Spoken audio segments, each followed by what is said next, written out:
Hey, what's up everybody, and welcome back to another episode of News Dose, where I give you all of the latest gaming news. And could Xbox Game Pass pull off a big partnership with a major game publisher in 2021? In 2020, they managed to get EA Play into Xbox Game Pass, and according to a well-known Microsoft insider, Xbox isn't appearing to slow down at all. We could end up seeing another huge expansion this year, so stay tuned for that. Also, Nintendo has been awfully quiet since early last year, and fans are really hoping this year things will be a bit different in terms of game announcements. As a big Nintendo fan myself, I'm certainly hoping they open up a bit more, and could that time be right around the corner? A new rumor has been making waves across the internet, but are there any reason to believe this? Well, we'll talk about that here in just a moment, but we have plenty of other things to talk about as I do cover the entire game industry. With that said, let's get right into the news. And to start off the week, I got some good news for you Mass Effect fans out there, or fans who just want to get caught up with this franchise. Obviously, this is one of the best story-driven franchises of all time, and they just announced Mass Effect 4 not long ago. The thing about that reveal, though, is that if you haven't played the original trilogy, you might want to try to go back and get caught up, and honestly, it's more than worth it. Yes, the visuals have aged a bit, but it still has a phenomenal story that I would highly recommend to absolutely anybody who likes sci-fi even just a little bit. It really is that good, and luckily EA did announce they are releasing the Mass Effect Trilogy on the Xbox One, PlayStation 4, and PC sometime in 2021. I still think it's a huge mistake not releasing it on the Nintendo Switch day one, but this is EA we're talking about, so I guess it is what it is. Nintendo fans are kind of used to this type of treatment, unfortunately, by EA. At least we are getting a remaster, so that counts for something.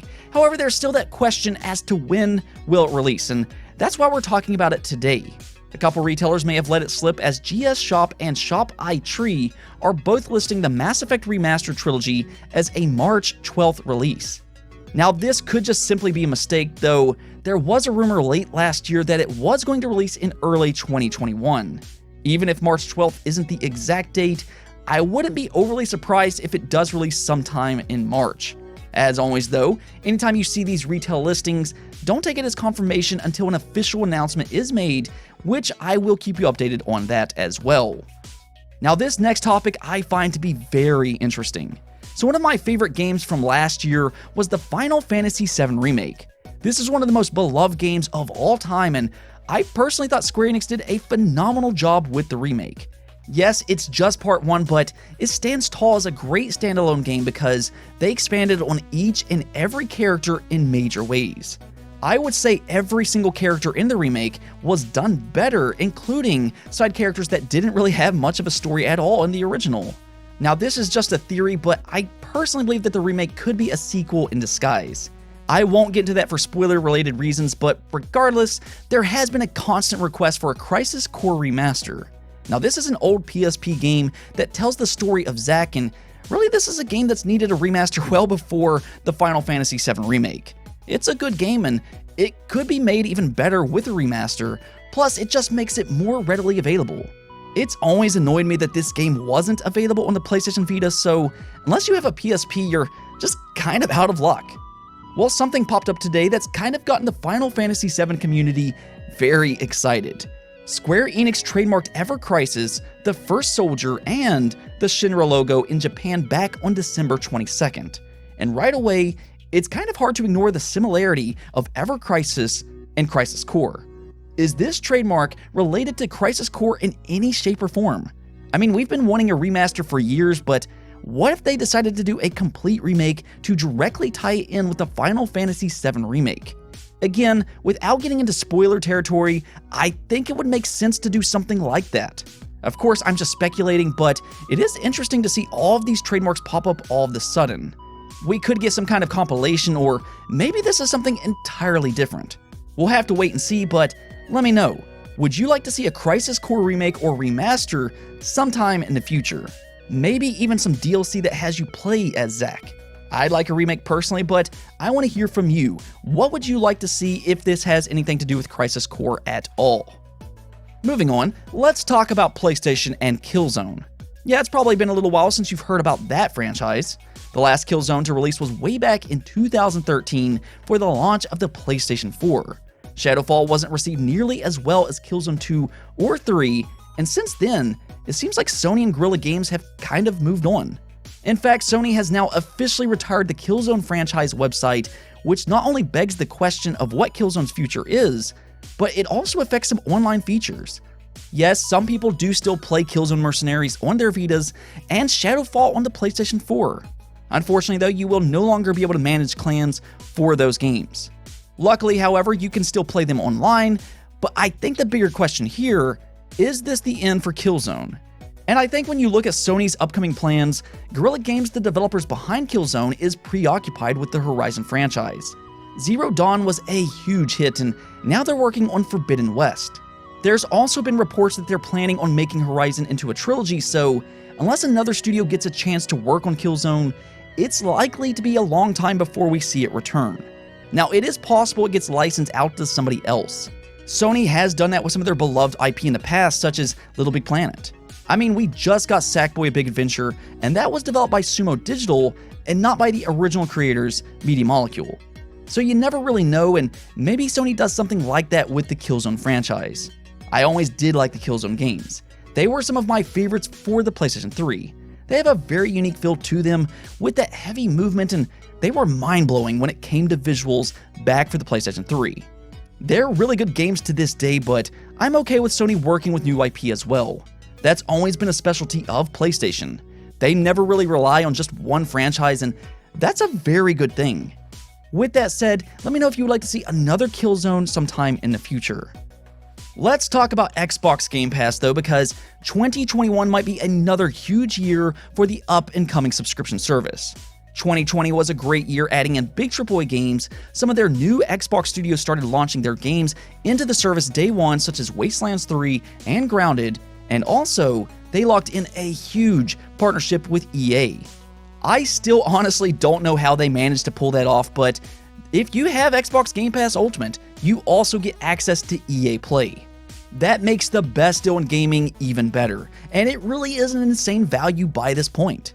Here's the thing though, it doesn't sound like Microsoft is resting on their laurels and instead are looking to add even more big partnerships. There's been a lot of talk about a similar deal with Ubisoft, and Xbox insider Jez Corden seems to believe this is very possible. He tweeted this just a few weeks ago, and he was asked about this very statement on Rand Al Thor's Xbox 2 podcast, and he once again stated this very well could happen. Now, he said he isn't saying it's definitively happening, but both him and Rand Al Thor has heard Microsoft has had discussions with Ubisoft about adding their content. In fact, Jez Corden went on to say this: "It's not as much of a revelation as you might think, because Microsoft didn't just get EA Play and think, we're going to stop there. They're all in on trying to get all publishers to bring their games to Game Pass. It's just not Ubisoft either. I've heard they've been talking to basically every major publisher. It's just EA is the first one that bit. EA is the first deal they locked down." So according to Jez, they've been working behind the scenes with about every major publisher to bring over their content, and both seem pretty confident that Xbox and Ubisoft could potentially be the next big partnership. Again, Jez doesn't want to 100% commit to this, while Rand Al Thor believes it will happen in 2021.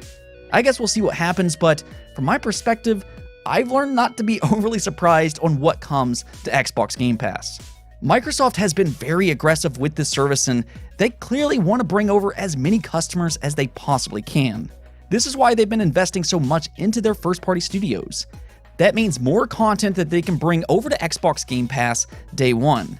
They just invested $7.5 billion to acquire Bethesda games. And while there are still questions about Bethesda and whether or not their games will be exclusive to Xbox, we do know that their games will come to Xbox Game Pass day one, outside of a few timed exclusives for PlayStation. So money isn't really a question for Microsoft. If they want to invest into big-time partnerships in order to entice more customers to come over to Xbox Game Pass, they'll do it. It's just a matter of if publishers will sign off on this. We don't really know all the details on how these partnerships work. What we do know is that EA did agree with EA Play, and it'll be interesting to see if that was just the first domino. Maybe Ubisoft is next, or maybe they can pull off a big partnership with somebody else. He did say that they're basically talking to every major publisher, though to be fair, I always kind of figured that anyways. I mean, we've seen several Square Enix games in Xbox Game Pass, Capcom, Sega, and the list just goes on and on. It's obvious they had discussions with these publishers, but I do find it interesting that we could potentially see another partnership in the future. As always though, take this as a rumor until something is absolutely confirmed. I would not wait for something like this to happen. If it does, then great. But in the meantime, go out and buy games like Immortals Fenyx Rising. I've been playing that game myself and it truly is amazing and probably one of the best PS5 and Xbox Series X games out right now.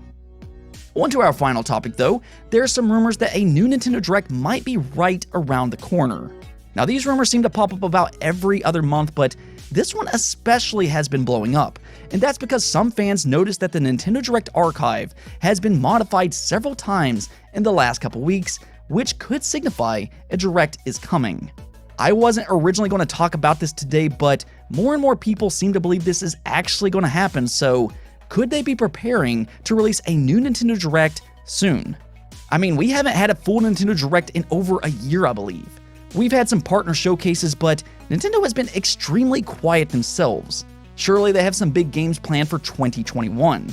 It is Zelda's 35th anniversary and also Metroid's. I imagine we'll get some cool Zelda stuff this year, such as Breath of the Wild 2, and I've been hearing that we could get a new 2D Metroid game from Mercury Steam. They worked on Return of Samus on the 3DS, which is a phenomenal game that sadly got overlooked as the Switch was already out. A lot of fans were just tired of the 3DS, but nonetheless, I could see some Zelda and Metroid stuff for 2021. Now, as for this particular Nintendo Direct rumor, it could be a sign that something is coming, or it could simply be regular maintenance for the Nintendo Direct archive. I know fans are super anxious, and that's why this type of stuff blows up the way it does, but this really could just be fans being overly eager. I hope a new Direct does happen, but at the same time, don't be too disappointed if nothing happens.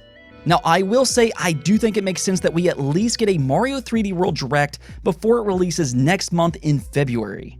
We know next to nothing about Bowser's Fury, so I imagine they will do a Direct for that to detail that game, or maybe just a significant trailer. They have been dropping big trailers like that for games like Paper Mario, Origami King, so I wouldn't rule that out either. I hope we do get a big Nintendo Direct, as I'm just as anxious as everybody else, but again, I don't think this is 100% proof is all I'm saying. What do you think though? Do you think Nintendo is finally going to break their silence with a big Nintendo Direct in early 2021? Anyways though, that's it for this episode, but if you liked the video, don't forget to hit the bell notification and subscribe button for more content just like this. Also, if you'd like to support the channel through Patreon, thank you for making this content possible. Peace out.